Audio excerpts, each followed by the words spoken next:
Hello guys, എല്ലാവർക്കും ഒരു പുതിയ വീഡിയോയിലേക്ക് സ്വാഗതം. നമ്മളിന്ന് ഫൈപ്പ് കാർഡിൻ്റെ അൺബോക്സിങ്ങും ഫൈപ്പ് കാർഡിൻ്റെ ആക്ടിവേഷനും കൂടിയാണ് നമ്മൾ നോക്കുന്നത്. അപ്പോൾ ഫൈപ്പ് എന്താണെന്ന് അറിയാത്തവർക്ക്, ഫൈപ്പ് എന്ന് പറയുമ്പോൾ ഒരു ഡിജിറ്റൽ നിയോ ബാങ്കാണ്. ടീനേജേഴ്സിന് വേണ്ടി യെസ് ബാങ്കിൻ്റെ ഒരു ഇനിഷ്യേറ്റീവാണ്. ഇതുവഴി അവർക്ക് ഓൺലൈനായിട്ട് ഫൈപ്പിൻ്റെ ആപ്പിൽ നിന്നോ അഥവാ ഓഫ്ലൈനായിട്ട് നമുക്ക് കിട്ടുന്ന കാർഡിൽ നിന്നോ പേയ്മെൻറ്റും ട്രാൻസാക്ഷൻസും നടത്താവുന്നതാണ്. എങ്ങനെ ഒരു ബാങ്ക് അക്കൗണ്ട് ഉണ്ടാക്കേണ്ടത്. അപ്പോൾ ഇതിൻ്റെ പ്രത്യേകത എന്ന് പറയുമ്പോൾ നമുക്ക് ഈ കാർഡിൽ മിനിമം ബാലൻസ് ആഡ് ചെയ്യേണ്ട ആവശ്യമില്ല. നമുക്കിതിലേക്ക് പേയ്മെൻറ്റ് ആഡ് ചെയ്യണമെങ്കിൽ നമ്മുടെ ഫൈപ്പ് വാലറ്റിനകത്ത് തന്നെ UPI വഴിയോ അതോ നമ്മുടെ കയ്യിലുള്ള കറണ്ട് കാർഡിൽ നിന്ന് നമുക്ക് പേയ്മെൻറ്റ് ആഡ് ചെയ്യാൻ പറ്റും. അപ്പോൾ അതാണ് ഫൈപ്പ് കാർഡിൻ്റെ ഉള്ള കുറച്ച് പ്രത്യേകത. ഇനിയിപ്പോൾ നമ്മൾ ഫൈപ്പ് കാർഡ് ഓർഡർ ചെയ്യണമെങ്കിൽ നമ്മൾ ആപ്പിൽ തന്നെ കയറിയിട്ട് ഫൈപ്പ് ഓർഡർ ആയിട്ട് ഒരു 250 റുപ്പീസ് കൊടുത്താൽ നമ്മുടെ കാർഡ് നമ്മൾ കൊടുക്കുന്ന അഡ്രസ്സിലേക്ക് വരും. അപ്പോൾ ആ കാർഡിൻ്റെ അൺബോക്സിംഗ് ആണ് നമ്മളിപ്പോൾ കാണാൻ പോകുന്നത്.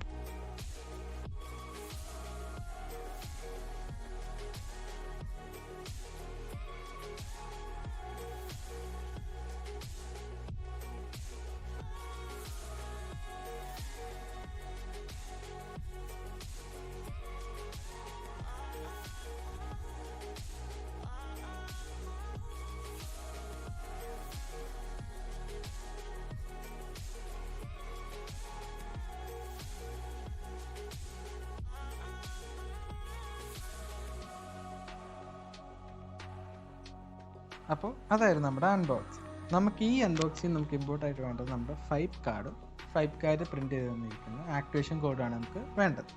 ഫൈപ്പ് കാർഡിൻ്റെ ബാക്കിൽ കൊടുത്തേക്കുന്ന എക്സ്പയറി ഡേറ്റും നമ്മുടെ ആക്ടിവേഷൻ കോഡ് തന്നേക്കുന്ന 4 ഡിജിറ്റ് ആക്ടിവേഷൻ കോഡ് യൂസ് ചെയ്തിട്ടാണ് നമുക്ക് കാർഡ് ആക്ടിവേറ്റ് ചെയ്യാൻ പറ്റുന്നത്. ആക്ടിവേറ്റ് ചെയ്യണമെങ്കിൽ നമ്മൾ ഡൗൺലോഡ് ചെയ്ത ഫൈപ്പ് ആപ്പിൽ നിന്നായിരിക്കും നമുക്ക് ആക്ടിവേറ്റ് ചെയ്യേണ്ടത്. അപ്പോൾ നമുക്ക് നേരെ ആപ്പിലേക്ക് പോകാം.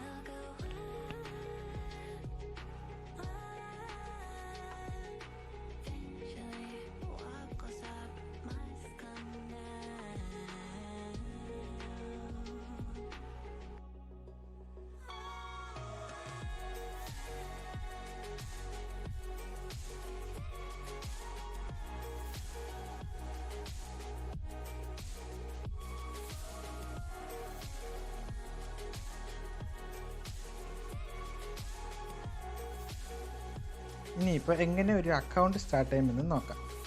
പ്ലേ സ്റ്റോറിൽ നിന്ന് തന്നെ ഫൈപ്പ് ഡൗൺലോഡ് ചെയ്യുക. ഞാൻ ഡിസ്ക്രിപ്ഷനിൽ കൊടുത്തിട്ടുണ്ട്. അതിലേക്ക് നമ്മുടെ ആധാർ കാർഡായിട്ട് ലിങ്ക് ചെയ്തേക്കുന്ന ഫോൺ നമ്പർ കൊടുക്കുക.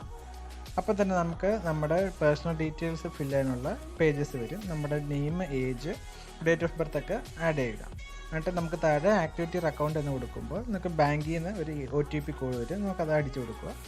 നമ്മുടെ KYC കംപ്ലീറ്റ് ചെയ്യുക. No your customer, Aadhaar card number അടിച്ചു കൊടുക്കുമ്പോൾ എന്നിട്ട് സ്റ്റാർട്ട് ചെയ്യുമ്പോൾ നമുക്ക് നമ്മുടെ ഒരു അക്കൗണ്ട് സ്റ്റാർട്ടാവും.